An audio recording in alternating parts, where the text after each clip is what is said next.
Olá, sejam todos muito bem-vindos a esse vídeo. Quero agradecer a você pelo tempo que você vai dedicar a estudar aqui comigo o seu caso e também a desenvolver uma estratégia para que você possa sair dessa situação de sufoco financeiro que talvez esteja tirando o seu sono e impedindo você de fazer o que você sabe fazer, que é produzir, que é plantar, que é criar o seu gado. Enfim, eu sempre digo isso para os clientes aqui do escritório. Eu digo, olha, me permita te ajudar a resolver as questões burocráticas para que você possa fazer e despender o seu tempo com aquilo que realmente você sabe fazer, que é produzir, né?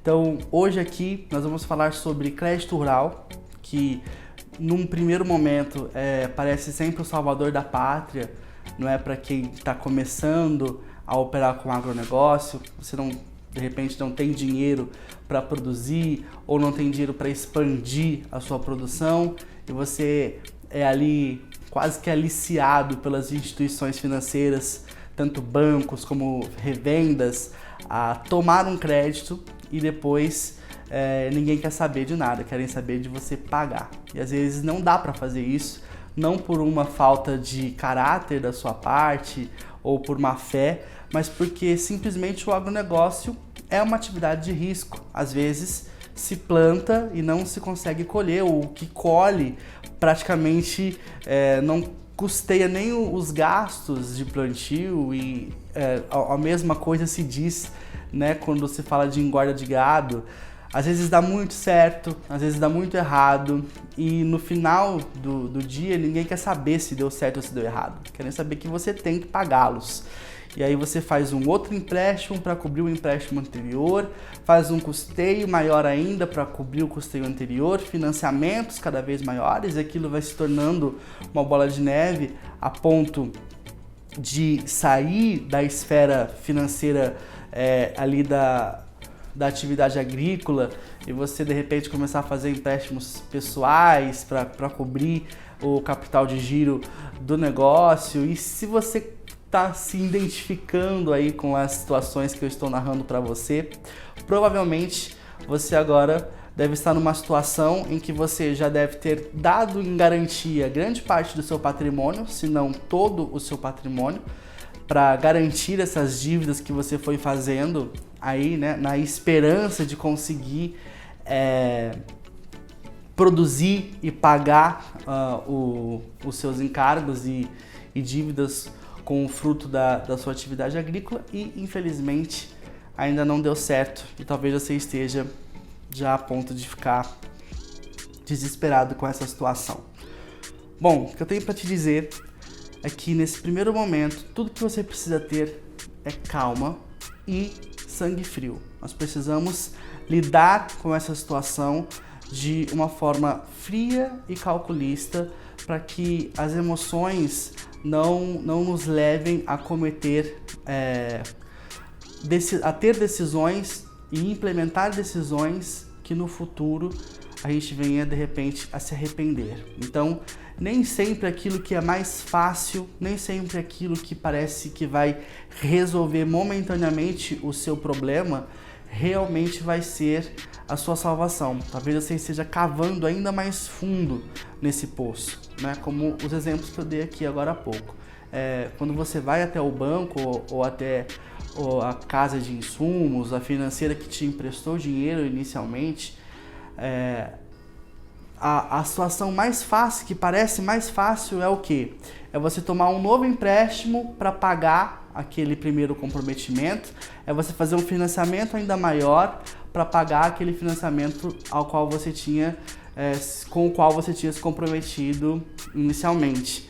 Ou então, quando aquela instituição já não te dá mais crédito nenhum, porque você já chegou num nível de endividamento muito alto, às vezes você migra tentando buscar esse crédito num outro local. Então você primeiro pegou no Banco do Brasil, depois você corre para a Sicoob, depois, dependendo da região do país em que você esteja, talvez você foi ao Banco do Nordeste, enfim, e depois as financeiras, né, as terceirizadas, as financeiras terceirizadas.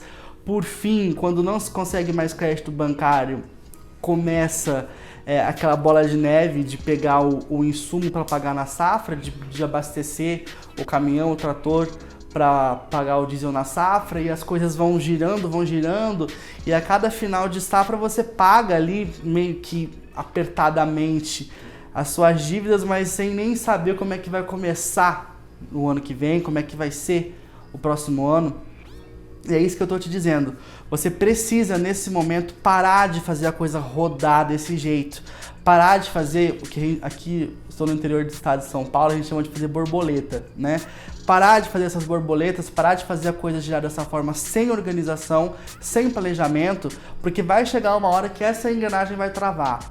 No momento em que você já tiver consumido todo o crédito que o mercado tem disponível, porque vai chegar uma hora que não vão mais te dar esse crédito, vai chegar uma hora que você já vai ter comprometido todo o seu patrimônio, porque a cada momento que você toma mais crédito, mais garantias você tem que dar, né? Começa com uma roçadeira, depois vai para um trator, depois vai para pulverizador, depois tantas cabeças de gado, se você mexe com gado, dali a pouco você está dando a sua propriedade e as coisas vão se desenvolvendo a um ponto em que você se acha na obrigação de tomar o crédito a qualquer custo. Não, ainda que eu tenha que dar a minha propriedade, a casa que eu moro em garantia, mas se eu não der essa garantia e não tiver esse crédito, eu não vou conseguir trabalhar esse ano, eu não vou conseguir girar a engrenagem esse ano, e aí parece que realmente as coisas vão estar perdidas. Eu preciso dizer para você, você precisa, nesse momento, fazer uma mudança de mindset. Você precisa parar e refletir. Se você realmente está ganhando dinheiro com a produtividade da sua lavoura ou do seu rebanho, ou se você só está fazendo dinheiro para pagar dívidas e encargos de empréstimos que você vem tomando. Isso é de extrema importância, definir isso. Por quê? Precisamos fazer esse planejamento, precisamos entender como a coisa vai girar, precisamos fazer principalmente um plano de metas estratégicas para que essa dívida comece, já a partir do próximo ano, diminuir. E ao longo dos anos, você vai pagando essa dívida e essa dívida vai diminuindo. Ou é isso, ou o que você está fazendo simplesmente não se sustenta. Se você está fazendo uma dívida maior do que a outra a cada ano, para ir cobrindo os seus empréstimos, para ir cobrindo os seus custeios, essa situação é insustentável. Precisamos colocar um ponto final nisso e a partir de agora caminhar no sentido de, ainda que se tome empréstimos, ainda que se tome financiamentos para o custeio de safras ou de reprodução de rebanhos, essa dívida precisa ir diminuindo ao longo dos anos e não aumentando ao longo dos anos. Como que eu faço isso, Matheus? Isso é praticamente impossível, não tem como fazer isso, a não ser que eu dê uma sorte muito grande e consiga colher mais de 500 sacas por alqueire, ou que eu dê uma sorte muito grande e o valor da arroba seja muito elevado. E eu, mais uma vez te digo, você precisa parar de querer contar com sorte. O que você precisa é de planejamento e uma estrutura organizada, uma estratégia de gestão dessa sua dívida e da situação do seu negócio como um todo, que vai te levar a uma condição de superávit. Como é que eu vou fazer isso? Começamos com a administração do que hoje é a sua dívida. A cada vez que você vai lá e pega um novo empréstimo, que você refinancia, ou que você simplesmente deixa lá inadimplente, não paga a parcela, não paga o custeio, enfim, essa dívida, o banco vai tornando ela, o banco ou a financeira, ou mesmo a casa de insumos, vai tornando ela cada vez maior, cada vez mais impagável, porque eles vão adicionando ali encargos financeiros, juros, multa, e enfim, vai virando ali realmente uma bola de neve, porque a cada ano que passa essa bola gira e vai ficando maior. Meu conselho para você é, primeira coisa, você vai precisar contratar uma consultoria que coloque um ponto final em juros e encargos abusivos. Aí você vai me dizer, Matheus, mas isso é utópico, isso não acontece. Eu vou te dizer, se estivéssemos falando aqui de uma dívida consumerista, de uma dívida mercantil, de uma dívida de natureza civil, eu estaria agora concordando com você. Realmente, lá no direito dos negócios, lá no ramo do direito comercial e empresarial, pouco importa se há ou não abusividade. O que vale lá é o que foi contratado. Então, se no contrato existe uma cláusula de multa, se no contrato existe um índice de juros estabelecido, vai ser cumprido aquilo que está no contrato. Mas aqui, quando estamos falando de crédito rural, isso não acontece. Quando estamos falando de crédito rural, o governo, as leis, elas impõem que todas as empresas que vão trabalhar com o financiamento de crédito rural, elas têm obrigatoriamente que observar os índices previstos pela CVM. Existe, portanto, um índice, um teto, um máximo de juros de multa que precisa ser revisto nos seus contratos. Porque a maioria dos bancos, e quando eu digo a maioria, eu digo mais de 90% dos casos em que eu já atuei, quando você vai pegar as dívidas, você vê lá, você começa a puxar às vezes dívidas de 1990 e tantos, 80 e tantos, e vem trazendo a atualização dela, e você percebe que a pessoa está pagando, às vezes, 60%, 70% da dívida não é o principal, não é o dinheiro que ela pegou, é só juros e encargos. Então você precisa fazer uma revisão disso e mostrar para o banco as contas corretas. Ou eles acatam as suas contas, ou você então vai atrás dos seus direitos naquela questão. E geralmente o banco, quando ele recebe ali as contas feitas por um consultor especializado, ele acaba oferecendo um acordo melhor, uma negociação melhor, do que simplesmente renegociar aquela dívida ou do que simplesmente pagar todo aquele montante inicialmente cobrado. E quando eu falo de acordo, também é interessante que a gente comece a mexer nesse bolo de dívidas, pensando deles as garantias. Não sei se você sabe, mas muitas das garantias que são dadas no crédito rural são, na verdade, bens que não podem ser penhorados, como, por exemplo, as pequenas propriedades rurais, os instrumentos de trabalho, como são, por exemplo, os caminhões, os tratores, as máquinas, implementos agrícolas, os instrumentos, enfim, da lida do dia a dia, que muitas vezes, por terem alto valor agregado, são entregues ali nos contratos e nas cédulas pignoratícias como garantias no caso de não pagamento. E quanto mais garantia você dá para o banco ou para a casa de insumos ou para a financeira, menos interesse ele tem em fazer um acordo com você. Porque ele pensa o seguinte: se ele não me pagar, eu vou lá e executo a garantia. Eu tomo dele a terra, eu tomo dele o implemento, eu tomo dele o maquinário. Mas a partir do momento que você tem uma consultoria que consiga demonstrar para um juiz ou mesmo para o banco, por meio de uma notificação extrajudicial, que aquelas garantias que foram dadas não vão poder ser executadas caso aquele contrato venha a ser cobrado, porque elas são impenhoráveis, você vai tirando o seu credor de uma posição confortável e vai colocando ele numa posição em que ele fica mais propenso a fazer acordos melhores para você, a fazer acordos em valores que são mais aceitáveis para você. Então nós falamos aqui já de 2 passos muito importantes, 2 segredos que ninguém te conta sobre dívidas rurais. O primeiro é que existe um teto a ser observado no que se refere aos juros, aos encargos e às multas. E esse teto geralmente não é respeitado pelas instituições. Então, quando você apresenta um cálculo formalizado do qual seria o valor correto, adequado, e aquele seu credor percebe, epa, esse cara aqui foi instruído, esse cara aqui, ele tem chances de, se ele judicializar essa questão, se ele for atrás dos direitos dele, nós provavelmente vamos perder essa causa. Então vamos tratar esse cara, essa pessoa com um pouco mais de atenção e vamos tentar fazer uma proposta um pouco melhor para ele. Então, esse é o primeiro segredo. O segundo é que a grande maioria das garantias, e nós vamos depois fazer um vídeo só sobre isso, sobre a impenhorabilidade de algumas dessas garantias, a grande maioria delas, na verdade, nunca poderá ser executada. E aqui tem mais uma chave. Se você não alegar para um juiz, ou mesmo por meio de uma notificação extrajudicial para o banco, que aquelas garantias são impenhoráveis, se você ficar quieto, provavelmente o banco vai entrar com a ação de execução e vai tomar sim de você essas garantias, porque você não foi atrás de exercer o seu direito à impenhorabilidade delas. Então é necessário que você exerça esse seu direito, que você procure demonstrar esse seu direito para o banco, para que eles saibam, olha, essa pessoa aqui, além dela saber que o valor que nós estamos cobrando dela é exorbitante, não é esse tanto todo, é menos do que isso, ainda ela sabe que nós não vamos poder executar esse valor por meio da cobrança das garantias. Então nós temos que tomar bastante cuidado com esse caso em específico, porque provavelmente nós não vamos conseguir receber dele.